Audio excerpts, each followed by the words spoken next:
We are here with Billy McCarthy, aka Billy Dior from the band D'Malls. He is an acclaimed drummer. He is also an amazing writer, and he's got an incredible book. I see it behind him there.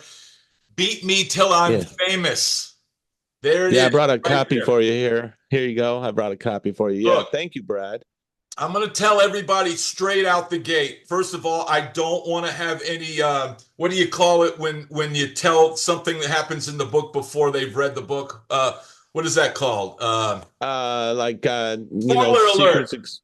Yeah, yeah, yeah, yeah, Spoiler. yeah. I don't want to spoil anything, but I'm going to say this right out the gate that you've got to get this book. If you're into the Sunset Strip, if you're into 80s rock, if you want to know the behind the scenes of what went down in the music business in that time period, in that glorious period that Yeah. we were in, this book, I read it top to bottom in one day Wow. because I am a voracious reader, but I can only do that if the book has me gripped to every page. And Thank you, man. yeah, man, I've read a lot of different rock and roll Man, memoirs and stuff like that. And dude, this is well written. It's thank you. it's well thought out. You've got that Catholic school education that I see it because look, dude, I'm a college dropout. And so, Okay. and Well, so, so like, and then I went, and did the music thing. So I'm largely uneducated, but I read your book and it was just like, it was awesome. well, thank you. I don't know how much college really does for education these days, but you know, um, I appreciate it because a lot of a lot of people don't really read a lot. And for me, as I could tell you right now, I probably read probably about 5 books in my life, to be honest with Holy you. dude. Yeah, I'm not a vivacious reader, like you said, because when especially I read Mice and Men, and East of Eden and all that stuff by Steinbeck and Orwell. I love that stuff. But it's like it's very hard. I understand. I read The Dirt. I thought that was a really good book, by Crew. I liked Yeah. it. But yeah, it took me. I wanted to make it like just regular book, like we're talking, and take the story and not make it so much about like who's who and who I met and who I did this with and that with, but more or less like I wanted you to be in the driver's seat, when you were reading the book. I wanted you to smell LA and feel it, and like how we felt it, especially on a Friday night. Here we are tonight, it's like, Woo! man, it was wild, man, wasn't it, Brad? It You're was just, making me want. Yeah, I'm gonna go, dude. What time am I picking you up? We're I going. know, man. We're going I down to know. the bow. We're going to the bow. I don't care if it's Christmas Eve. We're going to the bow. And we're getting a ticket, and then we're gonna do. Remember when we first went to the Bow? It was like we had a $5 ticket, and we got 2 drinks from it. Right? They would rip it in half. I was just going to say that this interview right here Yeah, is your $5 ticket to get you inside the world of the LA Sunset Strip yeah, scene. And with yeah. that $5 ticket, you're going to get 2 Long Island iced teas. Oh my God. So, Yeah. because that's the strongest thing you can look, dude. How many times you go down there, you've got $5 in your pocket, and you're like, okay, I got to get the strongest thing I can get. Two of them, and you're good. You're good. You were good. They knew. I haven't been there in years, but they knew how to make a drink, man. And it was phenomenal. And those guys were all from Chicago, by the way. The Rainbow. They were all like, especially Tony. I live in the south suburbs. That's where I grew up. I'm back here now. And Tony was, the maitre d' and Michael. Those guys were all from Chicago. And like Tony, especially, was from my neighborhood back in the day. He used to be a Boilermaker. So when I first got into my history, when I first met him, he really took to me because he used to work in my neighborhood, which was really small. That's called Blue Island, Illinois. That's where Chip Z'Nuff lives right now. And because Chip and I grew up together, and in the same neighborhood and everything like that. He used to live across the street. So it was pretty wild though, man. It was like, when you think about it, I was thinking today, Brad, I was thinking, it's like, man, you look great, by the way, it's like for somebody that It's like from the 80s, it's dude, my it's like, wig, bro. It's yeah, my you know wig. what? I saw, Now my hair is fucked.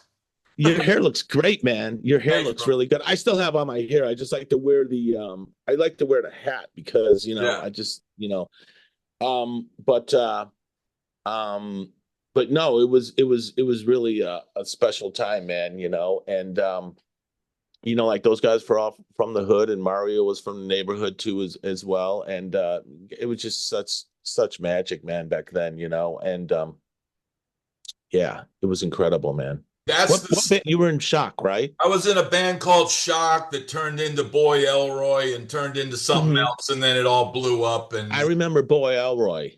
yeah, I yeah, do remember that band. yeah, Um, yeah. And we didn't get out much, we got out much a lot, but we didn't, really like go see other bands that yeah. much. Like you accounted in one of the interviews I saw of you, you said, people would come up to you and say, "Hey, do you remember playing with us? And like we used to do this and like opening up when you headlined, you you didn't really Show up see any late. band. Yeah, Yeah, you just showed up and like, it was cool, So and a lot of people don't know, but like the headlining slot in LA is literally like anywhere from like 9:30 to 10:30 peak. You know what I'm yeah, saying? yeah, That was like the headlining and then we would normally have one or two bands afterwards finish up, yeah, So yeah. The cleanup crew. yeah, the cleanup crew. But no, but I'm glad, man, because I got to tell you something, man. I don't do interviews, not because it's like, oh, I don't do interviews, man. I'm too cool. But like, I haven't really promoted this book at all, and it's doing really well. It consistently sells. The first time I put it out in like, a few years back, I did a Tribune feature, which was is pretty big. It was Chicago Tribune. It was a feature article, and then Jim Yukich is this big music director that I met. He read it in LA, and he said he's done over 500 music videos from like Cheap Trick to David Bowie to all the Genesis stuff. He's just super talented.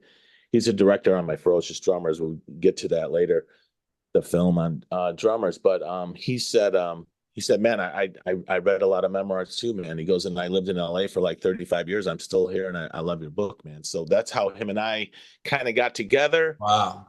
And the ultimate goal is to man, we want to bring it to screen, man. Like we want to bring this book to series because I think it's more than just, about the story about my dysfunctional band, the Malls, and there's like a lot of characters in there. A lot of them didn't survive. And it was really like, it's kind of weird, and I know that you had the same situation where you've just seen people like just die, man. It's weird that we're still here. And sometimes I go, man, I'm kind of glad I didn't make it, man, in the 80s. I don't know, man, if I'd still be around or not. Yeah, I've said the same thing, man, because we were ill-equipped to handle that much money and that much fame that maybe we just got just enough Yeah, yeah. so that we could survive because we were needed to do this. Now, you were here to put this book out and tell the story Mm. because I have it. I can't believe that you've only read 5 books because, dude, I would say your book is as well written as any memoir that I've read of that time. And Thank I'm you. not here to drop names or Yeah, or any of that. I am.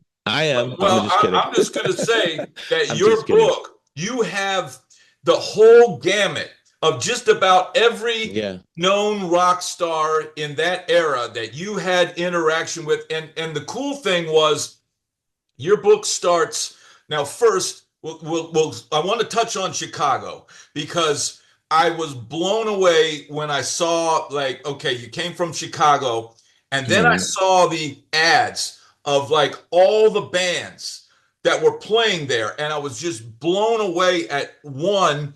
That was a huge music scene that you came out Mhm. of, and Mhm. and then it's like your book pointed out to me that, like, okay, Cheap Trick, right? Yeah.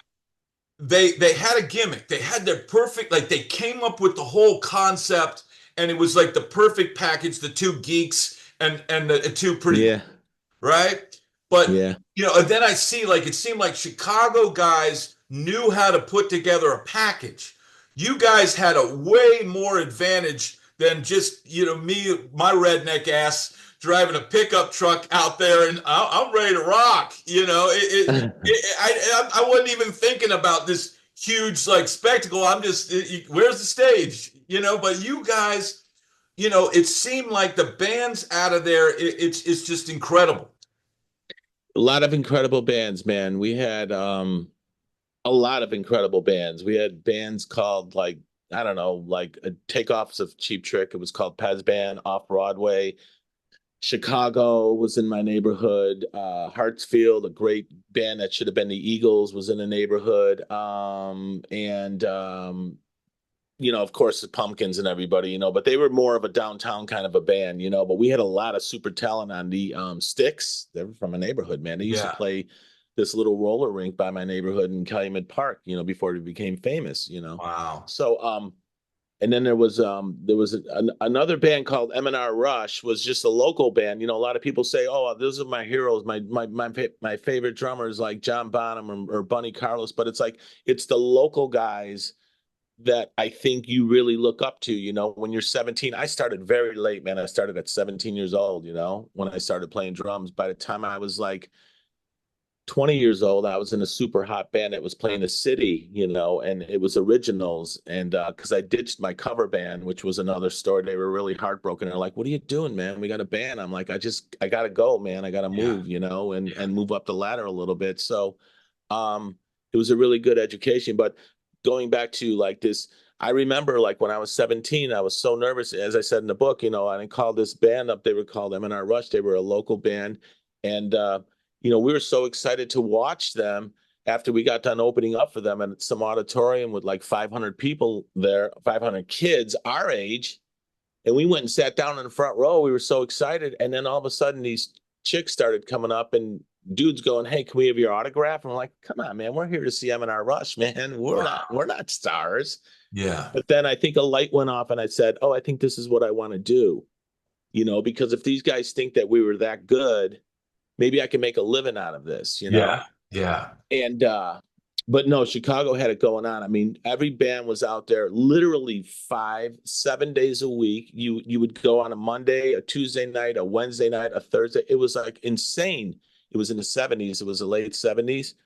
And it was like packed. It was like we had a great scene. We had a really, Yeah. really good scene. And it was just it was a magical moment. I think music just was just on fire then all across the country. But a lot of heavy cats though. Yeah. Um, I had like on my block, as I said in the book, I won't give, but like next door to me was 2 doors down was like Cheap Tricks, would eventually come Cheap Tricks, assistant road manager, roadie kind of guy. Next door to me was my best friend's older brother, and he was like, worked on the crew for Vanilla Fudge a little bit. Wow. Then down the street, there was this drummer that's in the book, Franco, and he was just a monster drummer. He played with Derek St. Holmes a little bit.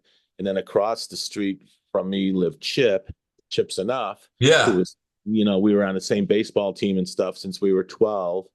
And he had just started playing. So he kind of groomed me in a little bit because, when I started playing drums, I never played with anybody. I would just play the headphones and had not Yeah. going. Yeah.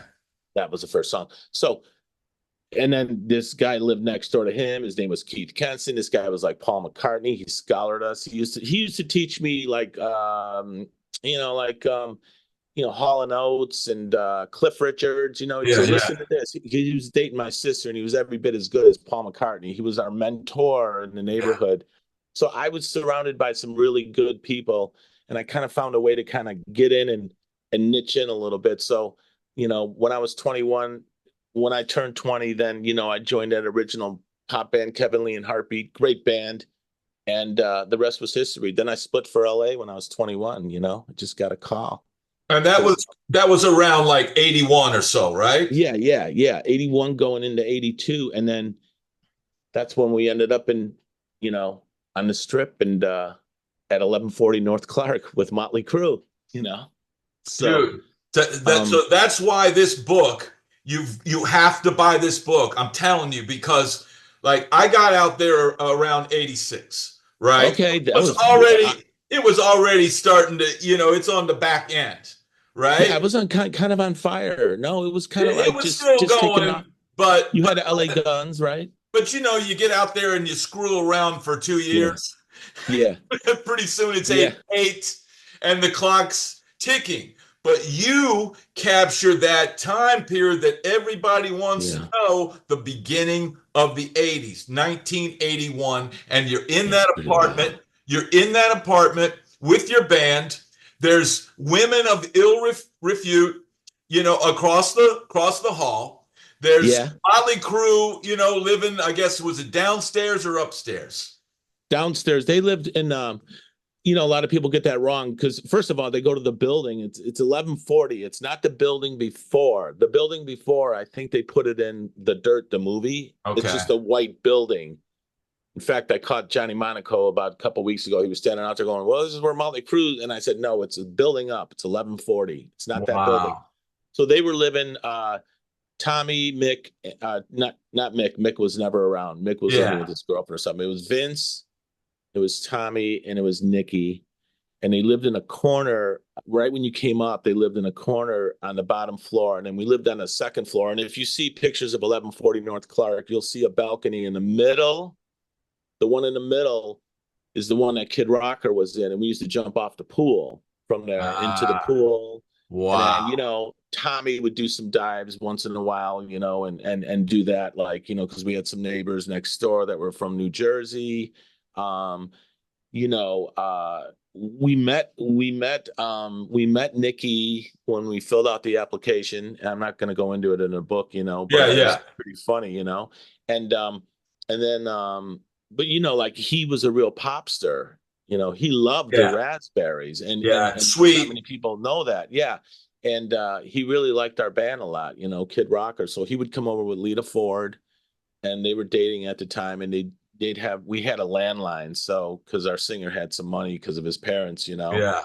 So they would use our landline, and then they would always borrow stuff once in a while, like, hey, you got some tinfoil. Tinfoil. Yeah, the tinfoil. I used to work as a bellman in a hotel, and I would have guests say, can you bring me some baking soda and a spoon?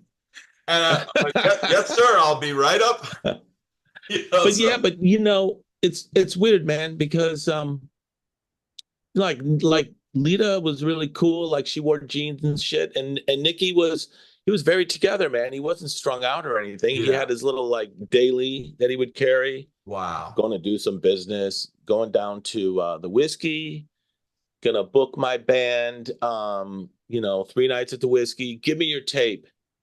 So we gave him the tape. Comes back, he throws the tape at us. He goes, "You guys are playing like next month on a Sunday." We're like, "Where in the fucking Whiskey a go-go?" Just like that, man. And it was really cool. Yeah, I was down there a couple times in the apartment. Wasn't really a shithole as everybody says it was. I mean, they Yeah. had, I think every band had a cleaning day. They kind of. I do remember Nicky had his own room and stuff like that. It was pretty clean, and it was not clean. I mean, nobody had nice Yeah. furniture or anything, but Yeah. it just wasn't a rat nest that I keep hearing stories about or anything like that. But it wasn't that crazy of a building. But then, we had a lot of interesting people there. Yeah. Do you know a guy named Rick Fox by any chance? Uh, yeah, I know who you're talking about. Yeah, Yeah, bass he was the player. bass player. Yeah, he lived across the way with those girls that were should we call them ladies of the night or something? I don't know. I But mean, it's hard to really categorize exactly, and you go into a good amount of detail without, being mhm. over the top as far as describing what they're doing, because Yeah. you know how it is out there. Lines are blurred. People Yeah. do things to make a few bucks, and then when they come home, they might be, singing in the choir the next minute. I mean, it just people had to do what they had to do. How to do what you had to do. And I'll tell you, man, there's no way. Like when we met Crew, I was coming off of like Rainbow, Dio, all those bands, from Chicago. And I was like looking at these guys going, oh, that's cute, man. Look at them. Oh, look at them with their yellow, with their black leathers on and shit, Yeah. and then like, Yeah. just like, I don't know what these guys are gonna do. And man, they just like took over the fucking world, And but but you know what? I was thinking the other day and I was like, okay, it was kind of weird because we used to have this little TV inside the place, and you know who was super hot in 1982? Elvira, okay? Yeah. And she had the goth thing going on Oh yeah. with the long black I hair loved and the her. leather, and Yeah. everybody was tuned into her. I Oh mean, yeah. it was like some bogus channel 20. You had to get like, rabbit ears and shit Yeah. like that. So if you put that together with the fact of how she was so popular, it really lent to the whole Motley Crue image. You know Yeah. what I'm saying? Yeah. That whole thing. Yeah. It was So like it kind of three kind Elvira, of helped. three Yeah. Elviras and David Lee Roth. It kind of. It kind of helped that whole situation, But then, and then we had little cute E.G. Daily across the street. That was really cute. We used to Yeah. see her all the time walking her dog and stuff. And we became kind of friendly, like, years later and stuff, like when we remember seeing her and like walking, go, man, that chick is so hot. Let's get her over here, and check her out, So she came over and she was just a sweetheart, man. It's Yeah. like we don't, there's nothing like, no one's gonna hit on this chick. She's too sweet, She's too like we were just nice. all, Yeah. yeah, she was a Yeah. really nice girl. So, you know, but then that was the whole Kid Rocker run. And that was the whole thing when Bill Coyne came in and took over a little bit for the band. He had just gotten done with Kiss, and then the rest is, it picks up from there. And we went through like 15 guitar players and finally settled on one at the very end. Ned Babb, who was just over at my house like probably 3 weeks ago. I still Oh play wow. with Ned. I still play with him. And Lizzie, my old bass player from DeMalls, he's still like, he lives about 40 minutes from me in Chicago. Oh And cool. Lizzie told me, he sent me your link. He goes, dude, you got to promote this book, man. I go, yeah, I know, I will. And then he sent me a link of you. And I go, who is this guy? I go, this guy's cool. I go, I want to sit with this guy, So, you know, I so appreciate that, man. no, man, it was awesome because it was like I don't know anybody that's talking about the 80s, is like online like you're doing it, and it's so passionate about it. It's great. And I feel like you're like kind of like a brother, like a twin brother or Oh something. I yeah. don't know. I was watching you the other night and my wife was downstairs, and and she's like, "What'd you say?" And I said, "I didn't say anything." She goes, "That guy sounds like you." Well, look, it wouldn't be complete if we didn't go, dude, dude, Dude, dude, right? Right? dude. Yeah, you remember that? Everything Yeah. was dude. Now it's bro. Everybody calls everybody bro. That's that's what the kids say Yeah. these days. But you know, here Yeah. here's a general thing about that time. And Yeah. if you lived it and we're out in that scene, it's like the line in the Eagles song, you can check out anytime you like, but you can never leave. Yeah. There's something about California. Now you grew up already in a big city, so you were pretty street smart, and all that stuff. But Hmm. even so, it's a whole nother level out there as far as treachery, deceit, Yeah. and nonsense and treachery and whatever else, nefarious actions and it's like once you've been through that and you've been chewed up and kind of spit out, it warps your perception for life as far as Yeah. it's like I'll wake up sometimes and I'm back at the band. I'll be in a dream at the band house, and it's like you're haunted by these things, these places you had to live and situations you had to survive. Oh, yeah, man. Totally, totally, man. And then, I guess the whole thing was too, you go out there as a gang and you got your band, then there's that one or two guys that decides to get a girlfriend. but it's like, then all of a sudden, kind of just the energy kind of evaporates a little bit because you're no longer a gang. Yeah. So, there was a time, in 84 is, when I played with CC and stuff, and we kind of cashed it in on Screaming Mimi's. That's the time that I said, I need to take a time out. I need to clear my head. I need to go back home. And then I went back home and I didn't have the gold. And all my friends were like, told you you'd be back home. Well, you didn't come back in 2 weeks like we said you would. And then, as I said in the book, my dad looks at me and he's like, now what are you going to do, kid? So then I just kind of wrapped it around. Somehow Desi was back, who's throughout my whole book. And we just sat down and we put it all together. We got the malls together in like a year. And then after that, I just knew. I said, listen, if we get back to LA right away, I think it's going to happen, because I had to put up with punk rock and new wave from 82, 83, and 84, and it was like, I think we can do this.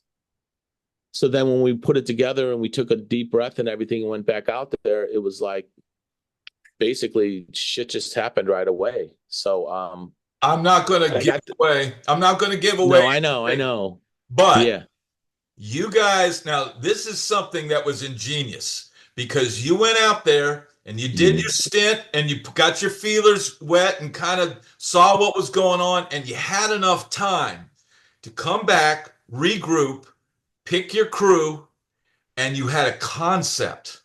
Now, I'm not going to talk about the concept because I know it was a bone of contention for you, but it was a concept nonetheless. And going out there with a concept and a big image is going to put you light years ahead of everybody else, which there's another video I did about the band LSD. And you probably... a good friend of mine. Yeah, Stanley, yeah. So not a good friend of mine, but better friend than Lizzie's. Go ahead. Yeah. So that he you probably knew him before he was Stanley, right? Oh yeah. He was in a band called Bottoms Up. They were great. And then he played with Alex Kane, that they were a great pop band. They were super phenomenal. They were like on the level of like Enuff Z'Nuff. They were really good. I wanted to be in that band actually before the Malls. Wow.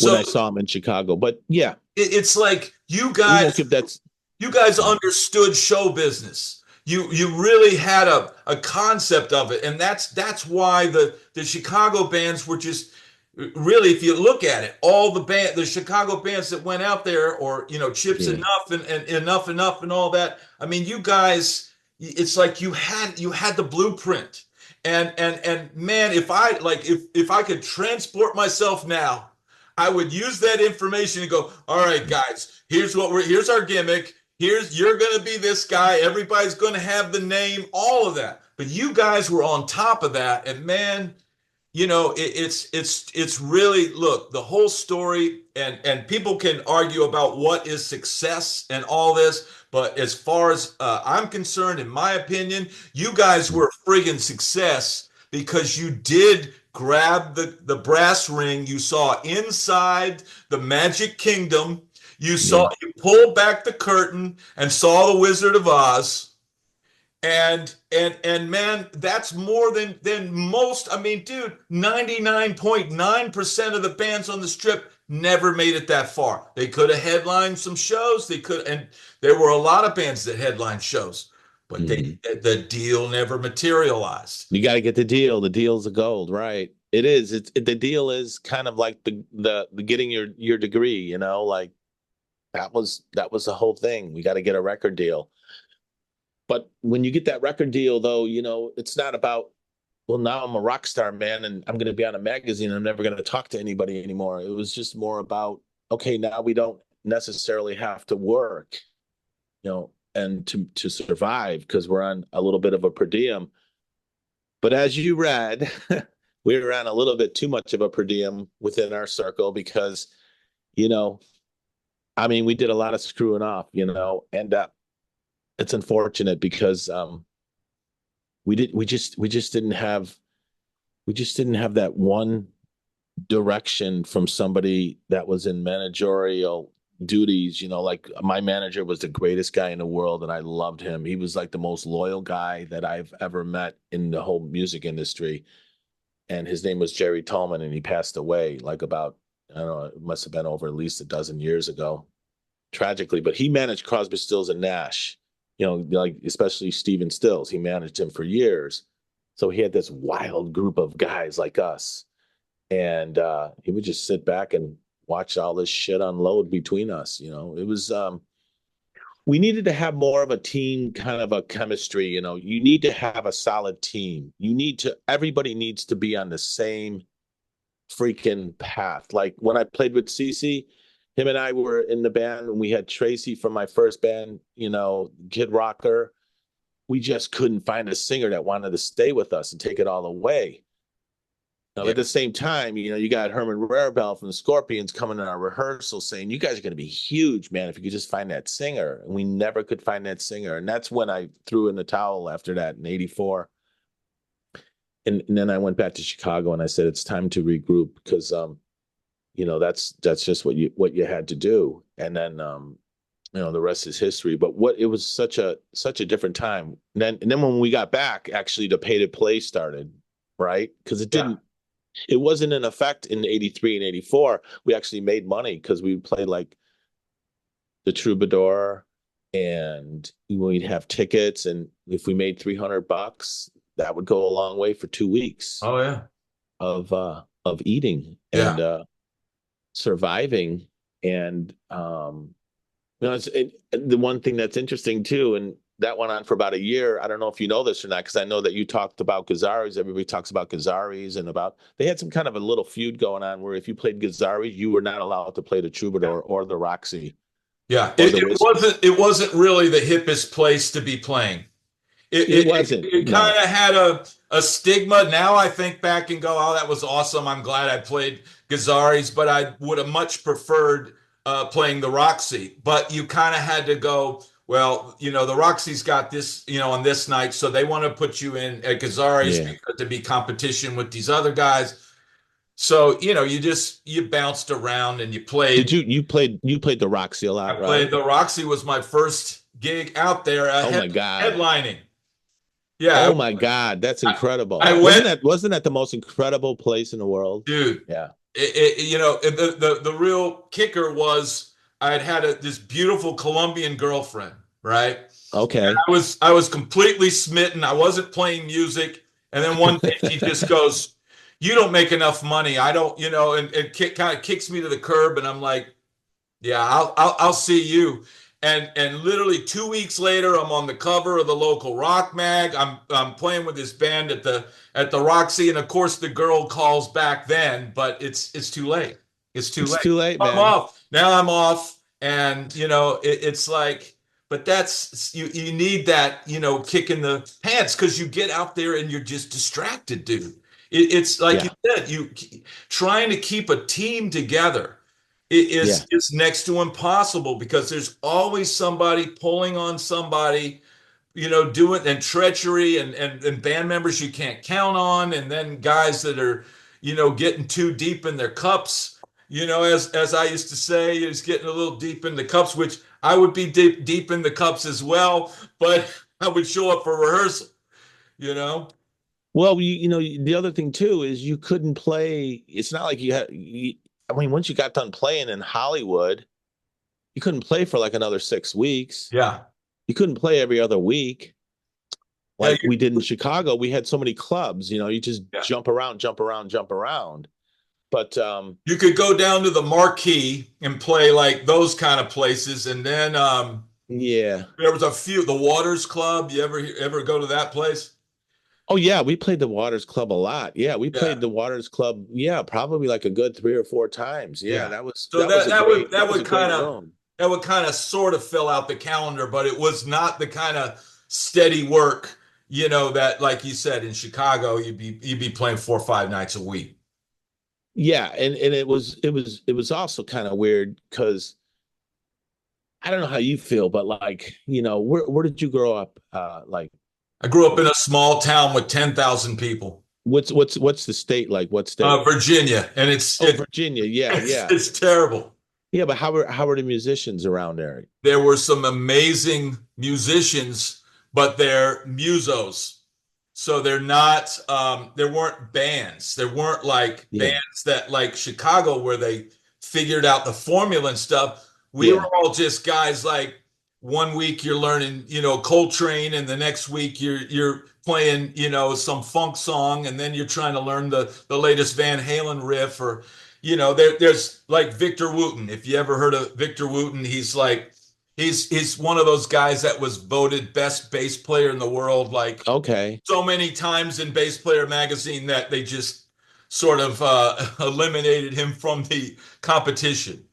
And okay. that was a guy that I was playing with in a theme park in Virginia. Yeah, So, and that was the kind of work we would have. We would get to, go play at the theme park 4 or 5 nights a week, playing terrible, awful stuff, and but it's a gig. You're getting paid like, I don't know, maybe $300 a week or something like that, which we thought was good yeah. money at the time, you know?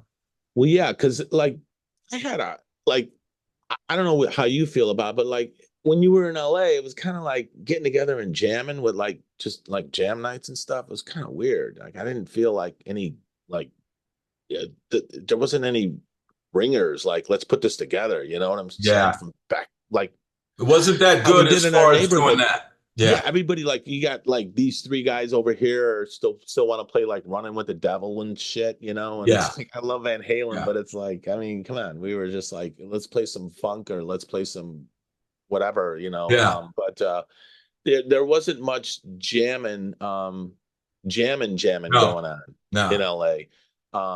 It was weird too because the Central. I remember seeing the Central. Chuck E. Weiss, Chucky remember that? Weed. Yeah. Yeah. Chuck E. Weiss up there. I'm like, Yeah. who's this Chuck E. Weiss, man? And then it And turns out he owned a club, right? yeah, So I he guess, owned the club, and that song "Chucky's in Love." You know that song? yeah, That was yeah, written about him.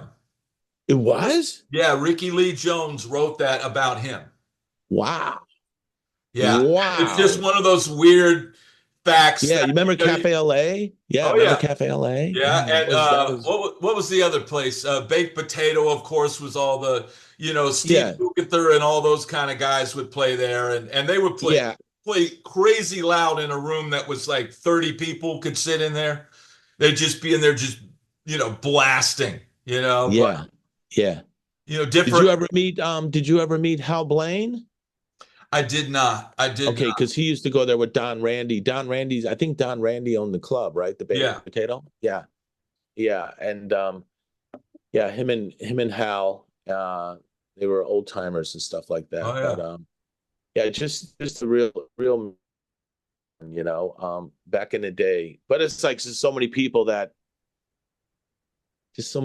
that you go, wow, what happened to that person and what happened to this person? And like, we don't want to give the book away or anything, but like I Yeah. think like this one guy like picking me up and like put me outside of, this house while he did his drug shit. And like and it was like 50 minutes away. I had no idea where I was. You know what I mean? It was like midnight or something like that. And this little rich kid is like leaves me in his Corvette and he's going up there. It was like a scene right out of Boogie Nights. Yeah.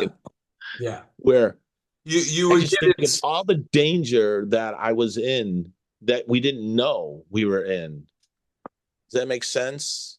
Like all the Absolutely. dangerous situations. But I'll tell you one thing though, it's like back in the day then, and you know this, you could walk down the strip at like one o'clock in the morning, 12:30, and it was cool, man. You wouldn't have to worry about, getting robbed or anything like that, or unless you were down by Highland Avenue, Yeah. of Yeah. course. Once you start getting Yeah, further down, but yeah. yeah, we just kept it between Fairfax and the Rainbow, and that was It was fairly the only dust ups that would happen is if a couple band members were ticked off over a chick or something like that, then they'd maybe be a little bit of street fisticuffs that would last what, like 5 seconds.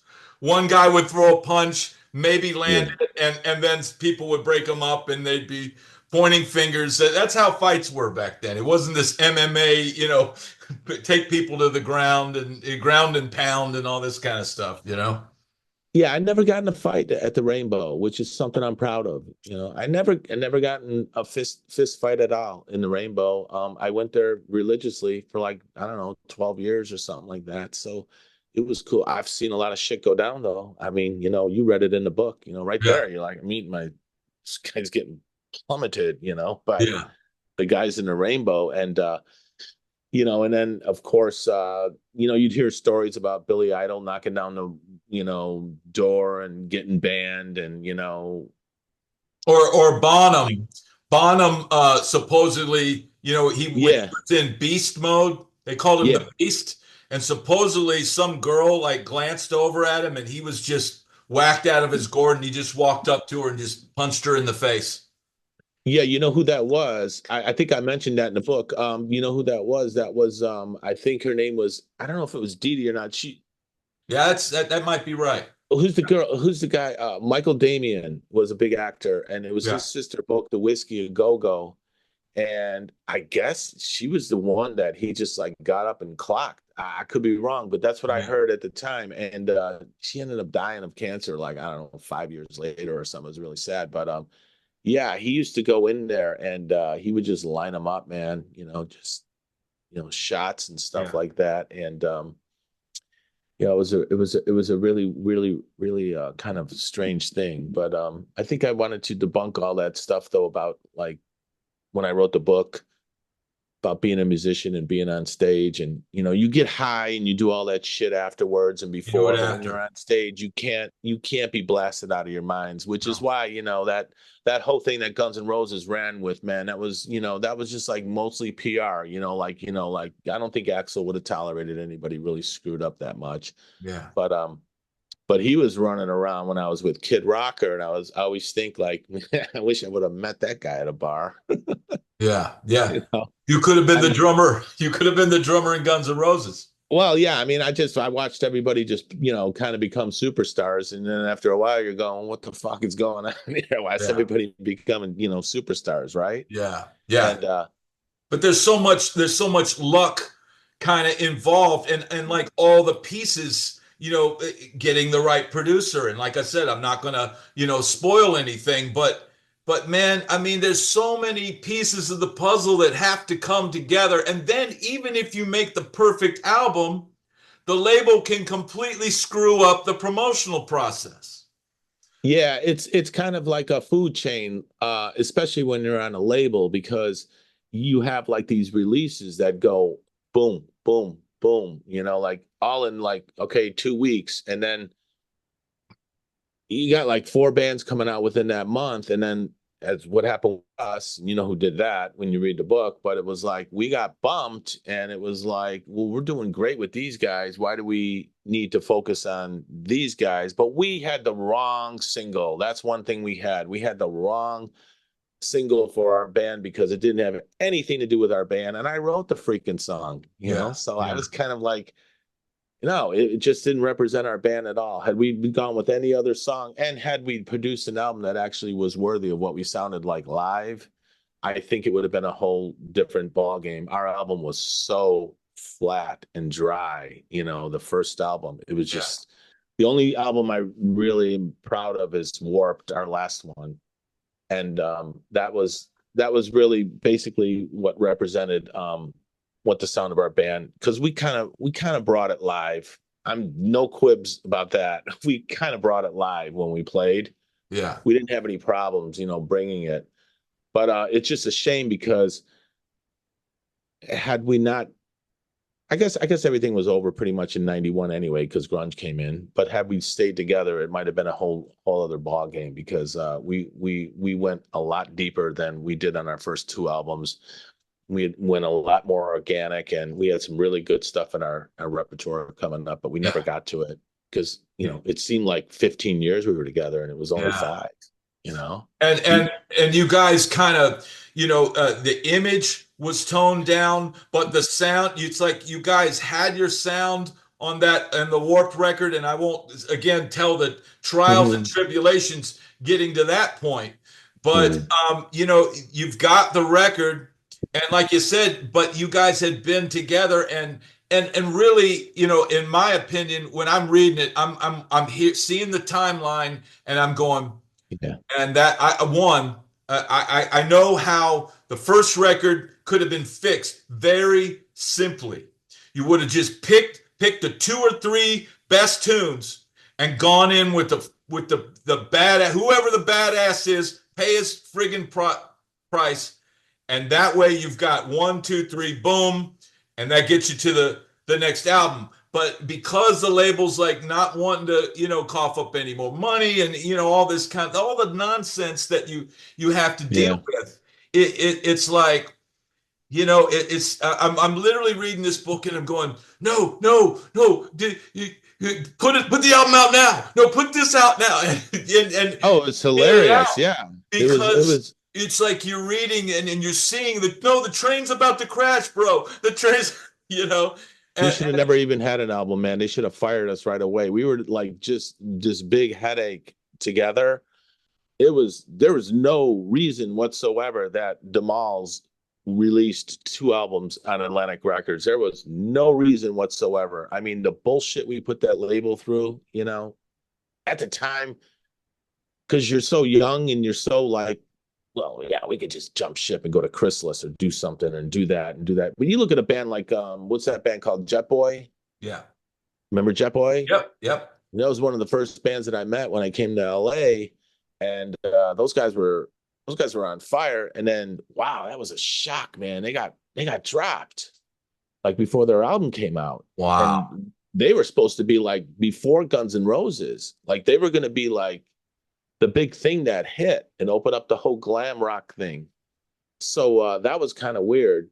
But it was interesting though, seeing like Faster Pussycat, seeing Tammy, putting together his band, and seeing LA Guns, and I everybody. see the talent in you guys Mm, more so than I see in some of the other bands, and I'm not going to name names, but mm, I see, like, if somebody had just guided that ship just a little bit, I feel like the talent was there, the look was there, the songs were there, the idea, the concept was there, but it's just trying to keep. It's like herding cats, I bro. know. It's herding cats.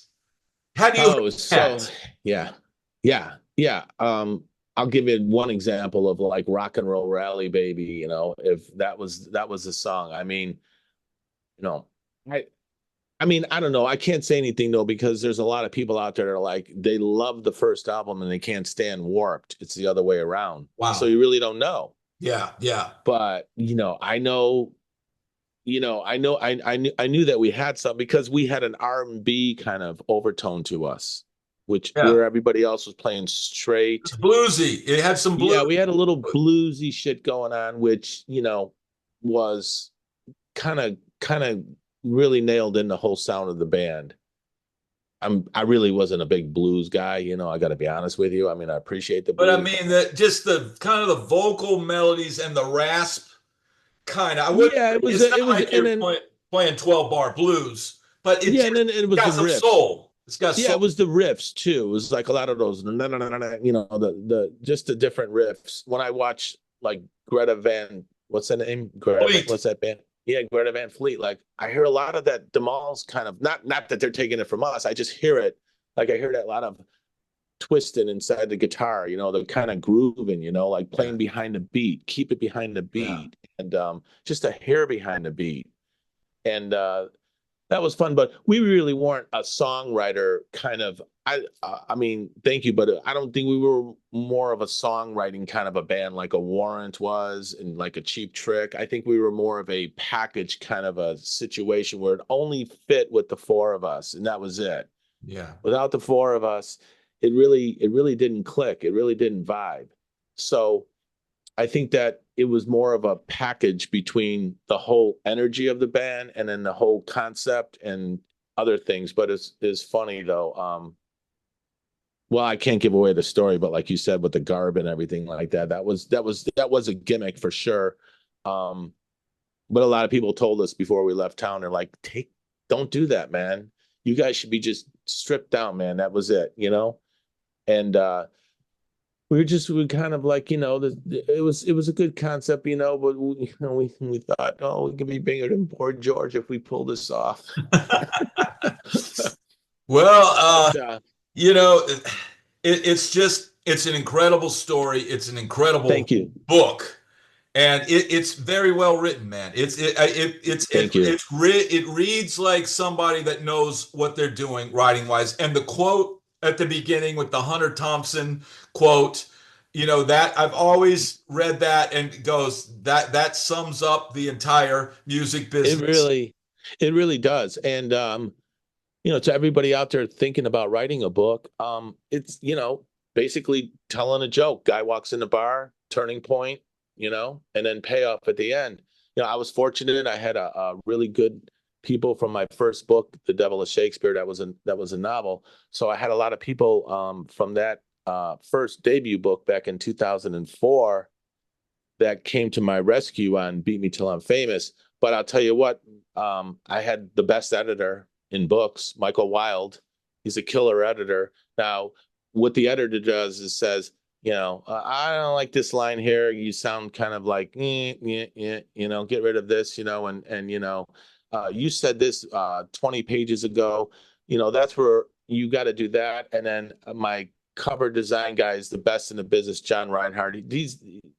John's still a personal friend of mine for over 20 years.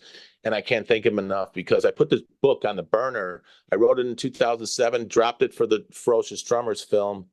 And then I had to go back. And that's when John came to me and said, get this book out. You got to do it because they all read the roughs. So it took me a good year to go back and do it. And then, unfortunately, a lot of people died from the original draft in 2007. So then you got to go back and, explain what happened to them. But I think I pretty much covered everything. And going out to Westport, Connecticut after Post Music and dealing with those crazy folks out there and the whole Rodney Dangerfield thing was kind of interesting. And the Robert Ludlum Born Identity thing and that whole clan. And that was really a moment in my life that I won't forget. And stand up. And you did stand up. I did stand up. Yeah, I did stand up. I can't believe I did it, man. I was so wow, that was crazy. Do you I think did it. would you ever do that again? The only thing that I would do again, honestly, is probably like a one person play or something like that because it really helped me with my chops, But in stand up though, that was pretty bizarre.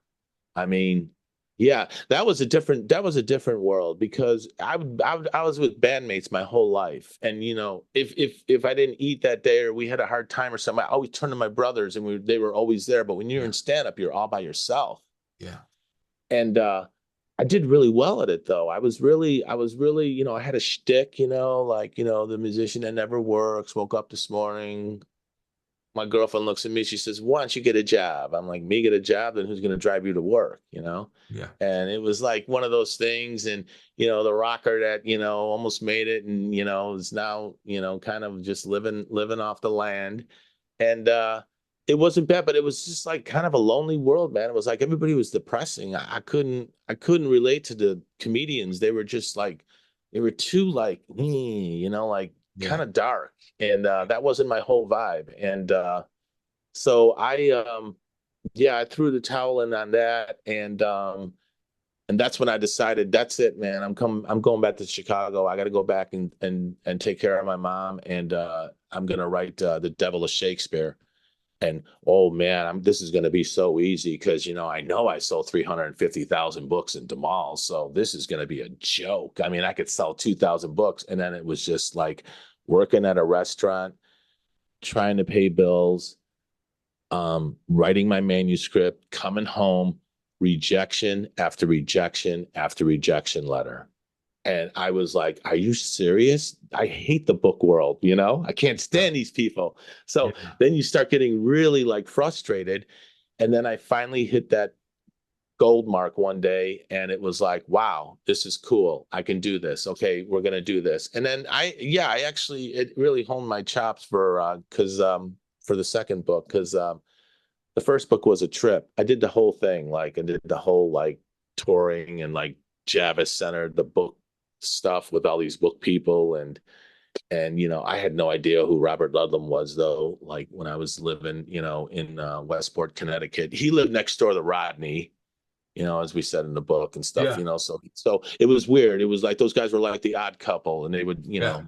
For the yeah, people that don't know, you get into like Rodney Dangerfield, and not his son, and his son, yeah, who his was son's a genius. His an son's a amazing, genius, amazing musician.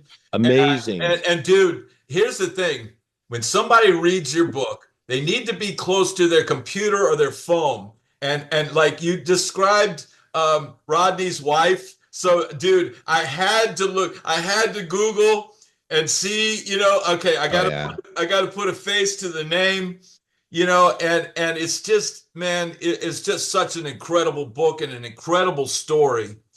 And it is, look, man, there's more of us than there are the Axl Roses and the Slash yeah, of the world.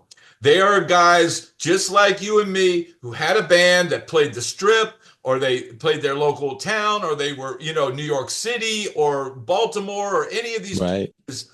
And they're just like us, like, man, I didn't make it, but I got to do this. And, I mean, everybody wants the rock star fantasy, but do you feel, because I kind of feel that now it's a complete facade, but Right. when you're a teenage boy, or have the mentality of a teenage boy, which you have to be in one of these bands, you want the women, you want the party supplies, you want the booze, you want all that. And Yeah. you come to learn later in life, maybe that's not what life is all about. It's not. No, it's not. And it's like, man, I look at these guys. God bless them. Like I talked to Chip today, because we check in every once in a while, and he was on the road. He's still working, which God bless him, But no, I don't want that, and I didn't want that after Demal's officially broke up in 1990. I know that there was, a couple of times where somebody's out there playing and using our name and shouldn't be doing that. That's off limits, and we put a close down on that like a couple of months ago. But some guys just have to do that, man. They have to keep going. But you got a great family. I know you're married, you got a kid, right? I And have a 3 year old. I got, yeah, now I got like three stepsons, it's like I love them, and they're like my sons, and they're Yeah. like 16 and 18 years old. Man, oh man, I got some really like, wow, I got them when they were like, 11, 12 and 9. It was like, Wow. holy shit. And then there's my daughter who I, love to death. I mean, Yeah. she's like, she's in New York, so she's older. She's like, well, it's 36. She just turned Wow. 36. So I'm just freaking, yeah, getting old. But I agree with you though. It's, you have your thing. It's not all about that. It's like you got to let go. You got to let go and say, hey man, I don't want to keep doing this. I need to, because think about COVID, you're by yourself on COVID and stuff like that. Could you imagine if we had COVID during Sunset Boulevard, like in the 80s? That would have been Dude. fucking track. But But COVID would have been the least it of would our have, problems. COVID right, would have right. been like, dude, we probably had COVID. I mean, dude, I can just say this. Like there were times where I would be just sick as a dog, laying in bed and like your one of your stories in there, and Yeah. but then there's a and I open the door and it's like, some stunning, vision, at your doorstep. And they're like, I'm like, I'm sick. And they're like, oh, I just want to get, it's like, I mean, dude, Oh, I gotta get rid of you now. there was no rest for the wicked. None. I mean, we ate a half a sandwich. You did the same thing. It's like we didn't even eat in the Yeah. 80s. It was so bizarre. But getting back to your point though, it's like it's great to have the family life and do. I'm still not done though. I still have an answer coming in next week. I've gone back to this drummer film, Ferocious Drummers, that I've started like 17 years ago, and the story totally makes sense why it's 17 years later, because I basically put it in the closet for like 4 years, 5 years voluntarily and said, I'm done with this. It's one of the best films that's going to come out when we get it done. And I've got a huge director, Jim Yukich is on it. We just signed another guy on that just did some, he's up for an Emmy Award himself. So we're going to get the answer on that probably, I would say within a week. Wow. We've been courting people for the last, year. And, I really hope it happens with this one particular group of people, because I think they're really good people. And, I got a friend that's, God bless him. He's like an older brother to me. And he was a multi-billionaire or millionaire. And he told me one time early on, he said, it's not about the money, Billy. It's about the people, man. Yeah. So I was like, yeah, that's I've never let that go. It's about the people. But it feels good, but again, it's like when you have that disease that I describe in the book, creative disease, you've got to do it. And whatever that is that you're doing, and you're doing your podcast, you do it really, really well, by the way. Thank you. No, you do it well, brother. Thank you. There's just like some people jump out of the screen when you see them. They walk in a room and boom. And that's what's going on with your thing, man. And I think you've got quite a turn coming up here, a turning point. You got some really good loyal followers. But what I did do, though, I did discount this book just for a run for probably like another week. Okay. And I dropped the price on it. So for under like $18, man, you can get in and out of the door, And that link will be in the description of the video. First link right there. I'm going to recommend everybody get this book. I want to also, the film that you were talking about, Ferocious Drummers, look for that hopefully in 2025. It is an amazing, just talking about, drummers. And dude, I could talk about drummers for, an hour. So when that rolls out, we'll have you back. And because my whole thing is, dude, as a guitar player, it's me and the drummer. Back in the day, it's guitar and drums. Now, I know the 90s came and it all of a sudden became the bass player and the drummer. But in the rock era, a lot of times the guitar player would be right by the hi-hat, as opposed to now it's like bass player by the hi-hat. But when you're playing riffs and you're locking in with the drummer, that's what the whole, groove was about. That's amazing that you said that, because I'm totally on your vibe, like with that. I gotta have that bass there, and I had one of the best bass players ever, Lizzie Valentine. He's genius. I mean, we locked in great. I love the guitar player. I'm with you, man. I get my burn from the guitar player when I'm playing drums, and it's like I gotta feel that like kind of thing going on. But the drummers I have, I got a great roster, man. I got like Carmine Appice, I got Chad Smith in there, I got Matt Cameron, I've got Steve Jordan from the Rolling Stones, I got the guy from Carter Beauford, I got Sean Pelton's one of my favorite drummers from SNL. I got him. We got Questlove before he was famous. I sat down with him. I'm like, who's this guy?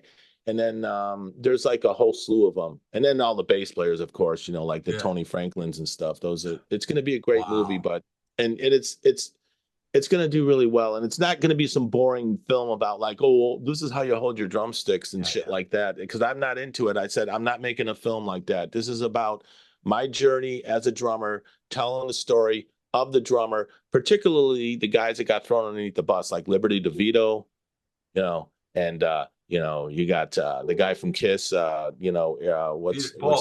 Criss. Peter Criss, it's like those, I think I made the film particularly for that, and those guys, more so than just the famous ones. But that's interesting though, what you said about the guitar. I love it. Guitar and drums, bro. That's where the Eddie Van Halen and Alex Van Halen, right? Jimmy Page and John Bonham. They're locked up, and the bass they're locked on up. the other side, and the bass is kind of over there doing felt. Jack White. Yeah. Well, man, Jack White and go ahead, brother. No, Jack White. I said, and Jack White and what's her face? Meg White. Meg White. Yeah, Meg White. Yeah, man. I tell you what, dude, this has been an amazing conversation. It's an incredible book. Get the book. It's in the link in description. I can't implore you enough. If you love Sunset Strip, 1980s Los Angeles, and you want to know what it was like, if you want to feel what it was like, if you want to smell what it was like, if you want to party like it was like, you get this book. It will place you right there. I know because I was there, so I read it and I was like immediately transported. I could see the apartment. I could see all of that stuff going on. But we're gonna wrap it up. The link's in description. Look out for Ferocious Drummers, and I'm gonna have you back, bro. You're gonna come Thank you, back. brother. I come back anytime, brother. And as soon as we get news on that movie, man, I'm with you, bro. I'm All with right. you. I really enjoyed this. I really Yeah, enjoyed this, and I thank you, Brad. And this is thanks to awesome. your loyal audience. Let's make it happen, man. Yes, indeed. Everybody, thank you so much. Billy McCarthy, aka Billy Dior. We're signing out. Thanks so much for tuning in. Thank you, brother. Peace. Peace.